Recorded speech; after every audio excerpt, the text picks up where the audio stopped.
அச்சமில்லை அச்சமில்லை. உச்சி மீது வானிலிருந்து விழுகின்ற போதிலும் அச்சமில்லை அச்சமில்லை, அச்சம் என்பது இல்லையே என்று சூழலைக்கு நம்மை எல்லாம் வலிமைப்படுத்த வந்திருக்கக்கூடிய இன்றைக்கு 250வது போராட்ட நாளிலே வந்து நம்மை எல்லாம் வாழ்த்தி நம்மை எல்லாம் உற்சாகப்படுத்த வந்திருக்கக்கூடிய மக்கள் கலை இலக்கிய கழகத்தினுடைய தோழர்களையும் மனித உரிமை பாதுகாப்பு மையத்தினுடைய வழக்கறிஞர்களையும் மிகுந்த நன்றியோடு நாம் நினைத்து பார்க்கின்றோம். நீங்கள் ஆட்சி எழுச்சி உரைகளுக்கெல்லாம் நாங்கள் மிக்க நன்றி செய்கின்றோம். எங்களுடைய தோழர்கள் கைது செய்யப்பட்ட பொழுது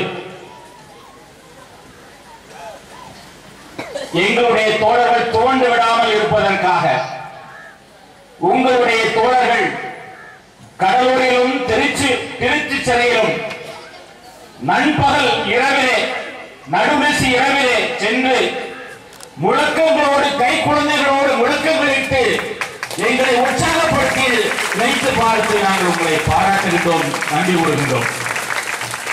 எங்களுடைய தோழர்கள் இந்த கதையை எங்களிடம் வந்து சொல்வதற்கு முன்பாகவே உங்களுடைய இணையதளத்திலே நாங்கள் அதை பார்த்தோம்.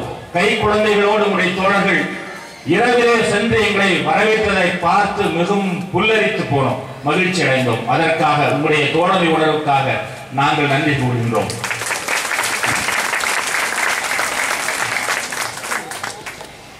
இந்த போராட்டம் ஒரு உச்சகட்டத்தை நோக்கி சென்று கொண்டிருக்கிற வேளையிலே எங்களுடைய தோழர்கள் எல்லாம் சிறைவாசத்தை அனுபவித்த பிறகு நாங்கள் தளர்ந்து விடவில்லை, சோர்ந்து விடவில்லை என்று சொல்வதற்காக எங்களை மீண்டும் வலுப்படுத்துவதற்காக வந்திருக்கின்ற உங்களுக்கு நாங்கள் ஒரு சில செய்திகளை உங்களோடு பகிர்ந்து கொள்ள விடுகின்றேன். நன்றி சொல்கின்ற வேளையில் ஒரு செய்தியும் நான் சொல்ல விடுகின்றேன்.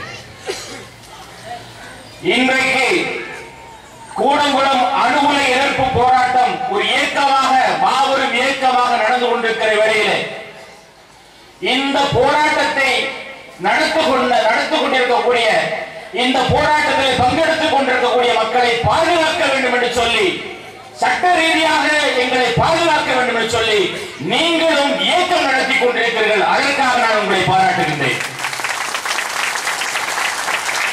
நீங்கள் குறிப்பிட்டது போல தெருக்களிலும் சட்ட மன்றங்களிலும் நீதிமன்றங்களிலும் எங்களுக்காக பரிந்து பேசுவதை, எங்களுடைய உரிமைகளை வெட்டி கொடுக்காமல் பேசுவதை நாங்கள் பார்த்திருக்கிறோம். அதற்காக எங்களுடைய பாராட்டுகள்.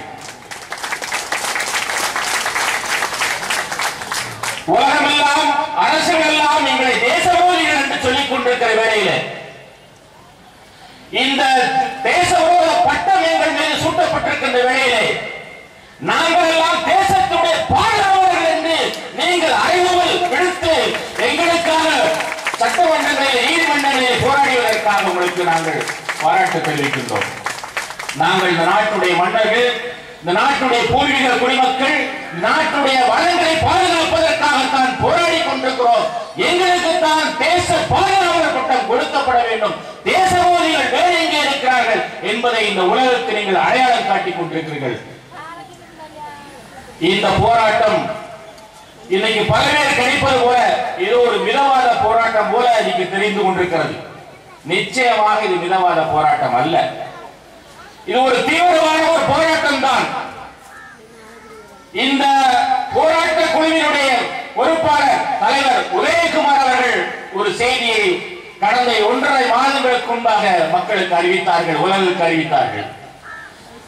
இந்த கூடங்குளம் அணுகுலை இயக்குவதற்கு, திறப்பதற்கு, செயல்பட வைப்பதற்கு தமிழக அரசு முடிவெடுக்கும் என்றால் நாங்கள் 50,000 பேரை திரட்டி அந்த ஆலையை முற்றுகையிடும் என்று சொன்னார். நாங்கள் சொல்லிதான் விட்டோம். அங்கே ஏடிஜிபி வந்து விட்டார்.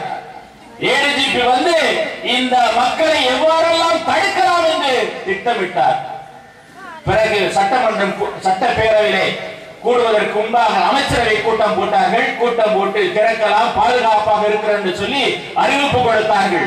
உடனே இந்தியா முழுவதும், தமிழகம் முழுவதும் இருக்கக்கூடிய காவல்படை எல்லாம் அங்கே குவித்து வைக்கப்பட்டன. சின்ன அறிவிப்புக்கு நடந்த ஒரு செயல்பாடு. ஆகவே நாங்கள் இந்த பேசியவர்கள் சொன்னது போல இன்னைக்கு தமிழகத்துடைய மக்கள் இந்த அணுகுமுறையிலிருந்து மின்சாரம் வரும் என்று எதிர்பார்த்துக் கொண்டிருந்தார்கள். ஆனால் இந்த கனவு இன்னைக்கு தகுந்து கொண்டிருக்கிறது. எங்களுடைய போராட்டத்திற்கு, நம்முடைய போராட்டத்துக்கு தொடர்ந்து ஆதரவுகள் வந்து கொண்டே இருக்கிறது. நம்மை எதிர்த்தவர்கள் கூட இன்னைக்கு நமது பக்கம் வந்து கொண்டிருக்கிறார்கள். நம்முடைய போராட்டத்தின் வெற்றி, இதற்காக நாங்கள் காத்துக் கொண்டிருக்கிறோம். இந்த எதிர்ப்பாளர்கள், நம்மை படித்து பேசியவர்கள், நம்மை அவதூறாக பேசியவர்கள், நம்மை அவமானப்படுத்தியவர்கள் எல்லாம் நமது பக்கத்தில் வந்து கொண்டிருக்கிறார்கள். ஏனென்றால் இங்கே இருந்து எதுவும் வெளியே வரப்போவதில்லை என்று உலகம் அறிந்து கொண்டிருக்கிறது. இது விரைவிலே தெரியும், ஒன்றும் வரப்போவதில்லை. இது அணுகுண்டுக்காக கட்டப்படுகிற ஒரு தொழிற்சாலை என்பதை உலகம் கண்டுகொள்ளப் போகிறது, தமிழகம் கண்டுகொள்ளப் போகிறது. இன்னைக்கு அரச பயங்கரவாதம் பெருகிக் கொண்டே இருக்கிறது. நாளொரு மேலையும் பொழுது வண்ணமாக இன்னைக்கு இந்த இந்தியாவை வல்லரசு ஆக்க வேண்டும் என்று சொல்லி கோடிக்கணக்கான ரூபாய்களை செலவழித்து இன்னைக்கு அரசாங்கம் பல திட்டங்களை போட்டுக் கொண்டிருக்கிறது. அக்கினி ஏவுகணை வீசுகிறான், அணுகுண்டு அணு ஆயுதங்களை சுமந்து செல்லக்கூடிய அணு ஏவுகணை அனுப்பி சோதனை பார்க்கிறார்கள். ரஷ்யாவிடமிருந்து கோடிக்கணக்கில் செலவழித்து நீர்மூழ்கி கப்பலை வாங்கிக் கொண்டிருக்கிறார்கள். இப்படி இந்தியா வல்லரசாக வேண்டும், அணு ஆயுத வல்லரசாக வேண்டும் என்று ஒரு பயங்கரவாத நாட்டை உருவாக்குவதற்காக இந்த அரசு ஏற்பாடுகள் செய்து கொண்டிருக்க வேளையிலே இந்த அரசு பயங்கரவாதத்தை எதிர்த்து நாம் இங்கே போராடி கொண்டிருக்கிறோம். ஆகவே நாம் முடிவெடுக்கிற நேரத்திலே இந்த அணுகுமுறை இங்கே இருக்காது. முடிவெடுத்து விட்டோம், இந்த அணுகுமுறை இங்கே செயல்படக்கூடாது என்பதற்காக நாம் தொடர்ந்து போராடி கொண்டிருக்கிறோம். நம்முடைய நியாயமான கோரிக்கைகளை அறவழியிலே நாம் பேசிக் கொண்டிருக்கிறோம். இதற்கும் ஒரு எல்லை இருக்கிறது. அந்த எல்லைக்காக, அந்த நாளுக்காக நாம் காத்துக் கொண்டிருக்கிறோம். நிச்சயமாக அந்த நாள் வரும், நாம் நடந்து சென்று இந்த அணுகுமுறையை மூடுவோம். அது நடக்கும், கண்டிப்பாக நடக்கும். நண்பர் சுரேஷ் அவர்கள் சொன்னது போல அவரை 95, 98 இந்த ஊர்களிலே கடலோரங்களிலே தொடர்ந்து இதே பாடல்களை பலமுறை பாடியிருக்கிறார். அப்பொழுது நாங்கள் சொல்லியிருக்கிறோம், கூடங்குளம் அணு உலைகள் மூடப்படுவதற்கு வேறும் மந்திரவாந்தியம் செய்ய வேண்டிய அவசியம் இல்லை. இந்த பகுதியில் இருக்கக்கூடிய மக்கள் அனைவரும் ஒன்றிணைந்து சேர்ந்து வெளியே நடந்து சென்றால் போதும் இந்த அணு உலைக்கு பூட்டப்பட்டு விடலாம் என்று 1995 நாம் சொல்லியிருக்கிறோம். இந்த தெருக்களில் அது நிச்சயம் நடக்க போகிறது, நாம் பார்க்க போகிறோம். அந்த புதுமை நடக்க போகிறது, நிச்சயம் நாம தான் அதுக்கு பூட்டப்பட போகிறோம். இந்த தோழர்கள் எல்லாம் நமக்கு உதவியாக இருக்க போகிறார்கள். ஆகவே இப்பேற்பட்ட ஒரு எழுச்சிகரமான ஒரு நாளிலே, ஒரு சிறப்பான ஒரு நாளிலே நாம் இன்னைக்கு கூடியிருந்தோம். மிகவும் அருமையான கருத்துக்களை நாம் கேட்டிருந்தோம். இந்த படிப்பின் அடிப்படையிலே நாம் தொடர்ந்து போராடுவோம். நாம் இறுதி இலக்கை அடைவரை, கூடங்குளம் மூடப்படுவரை நாம் போராடுவோம் என்று சொல்லி இந்த கருத்தரங்கத்துக்கு வந்திருந்த அனைத்து தோழர்களுக்கும் போராட்ட குழு சார்பாக நன்றியை தெரிவித்துக் கொண்டு